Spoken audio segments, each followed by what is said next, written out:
سورہ رحمان کی پہلی 4 آیتیں بڑی خاص ہیں. سبحان اللہ.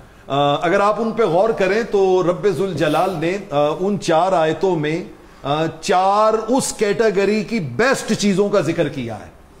مثلا پہلی ہے الرحمن. سبحان اللہ. اللہ کی انلیمیٹڈ صفات ہے، لیکن ان ساری صفات میں جو صفت سب سے برتر و اعلیٰ ہے وہ رحمان ہے. کاتب علی نفس الرحمہ. کاتب علی نفس خود قرآن مجید بھی کہہ رہا ہے. سبقت رحمتی علی غضبی. سبحان اللہ. وہ صفت رحمان ہے. سبحان اللہ. اچھا دوسری آیت ہے خلق الانسان.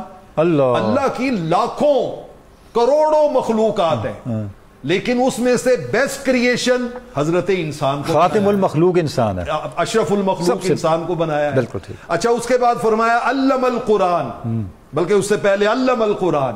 اللہ نے بنی نوع انسان کی رشد و ہدایت کے لیے سینکڑوں صحائف اتارے، 3 اور کتابیں بھی اتاری، لیکن اس آیت میں ان میں سے جو بیسٹ بک آف گائیڈنس تھی قرآن، اس کا ذکر کیا ہے. ٹھیک ہے.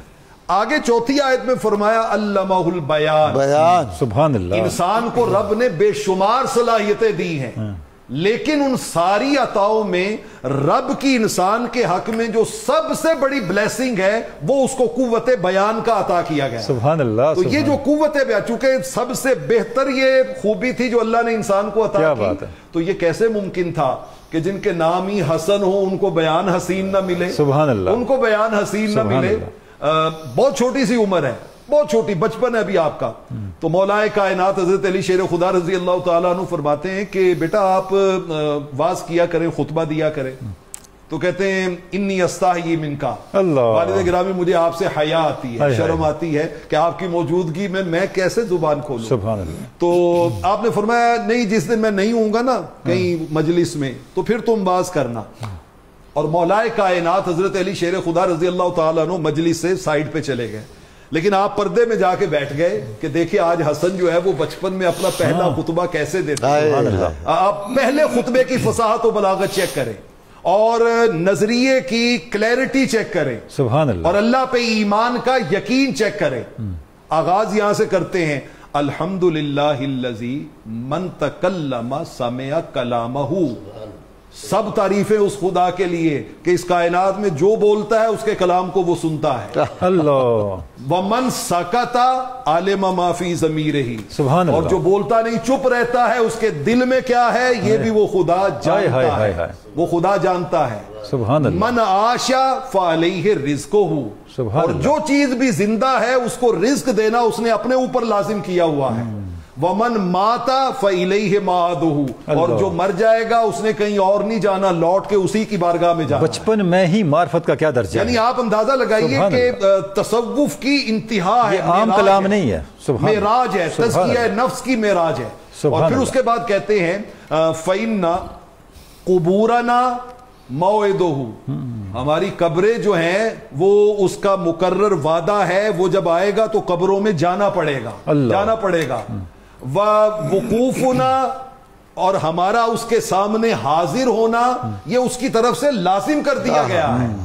واللہ عارضہ. اور اللہ نے سب کا حساب لینا ہے، مالک نے سب کا حساب لینا ہے. اور اس کے بعد پھر آپ جب یہ خطبہ دیتے ہیں تو مولا کائنات پردے سے نکالتے ہیں اور آ کے آپ کو سینے سے لگا کے چوم کے قرآن کی وہ آیت پڑھتے ہیں ذریۃ بعضھا من بعض واللہ سمیع علیم. با مولا تیرے عطاؤں پہ قربان جاؤں، اسلاف کو جو تو نے رنگ عطا کیا تھا وہی ہماری اولاد امجاد. سبحان اللہ. سبحان اللہ. پھر آپ کے جگہ جگہ خطبات آپ پڑھ کے دیکھ لیں اور ان میں فصاحت و بلاغت کے ساتھ سب سے بڑا جو عنصر ہے کہ آپ کے پاس مواقع موجود ہیں، آپ کے پاس جو ہے وہ ساری سچویشن موجود ہے کہ آپ چاہیں تو لوگوں کے جذبات کو ابھار کے مطلوبہ مقاصد حاصل کر سکتے ہیں.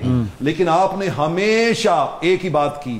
مثلا میں آپ کے جلدی سے 2 جملے ان کے سناتا ہوں کہ جب صلح ہو گئی نا آپس میں، جس کے اوپر ہم آگے چل کے تفصیل سے کلام کریں گے، تو آپ نے لوگوں کو متوجہ کر کے کہا لَوِلْ تَمَسْتُمْ مَا بَيْنَ الْمَشْرِقِ وَالْمَغْرِبِ رَجُلًا جَدُّهُ رَسُولُ اللَّهِ. فرمایا اگر تم ساری کائنات مشرق و مغرب سے کھنگال لو نا کسی ایسے آدمی کی تلاش میں کہ جس کے نانا اللہ کے رسول ہو تو میرے سوا اور کوئی نہیں ہے، میرے سوا اور کوئی نہیں ہے. اور پھر آگے ایک جملہ تنوری صاحب جس پہ میں بات ختم کرنا چاہتا ہوں کیا کمال کے قیامت تک کے لیے اپنی عصمت و عزت کو بھی سیکیور کیا. سبحان اللہ. ان کا لا یعاب احد بترک حقہ، فرمایا حق چھوڑنے والوں پہ عیب نہیں لگائے جاتے، سبحان اللہ، بلکہ کسی کا حق لینے والوں پر عیب لگائے جاتے ہیں. میں حق لے نہیں رہا، حق چھوڑ رہا ہوں. سبحان اللہ، سبحان اللہ.